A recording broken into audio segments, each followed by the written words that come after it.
¿Cómo enviar archivos a usuario remoto?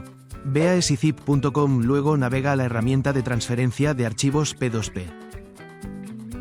Haz clic en seleccionar archivo para transferir o arrastra y suelta el archivo directamente en EasyZip. Listará todos los archivos que seleccionaste. Haz clic en el botón transferir archivos. La herramienta se inicializará para establecer la conexión. Una vez hecho, se generará el enlace compartible. Mantén la pestaña abierta mientras compartes el archivo. En esta pequeña caja puedes ver la actividad de la persona a quien enviaste el enlace. Espera hasta que veas transferencia completada, significa que la otra parte descargó el archivo exitosamente.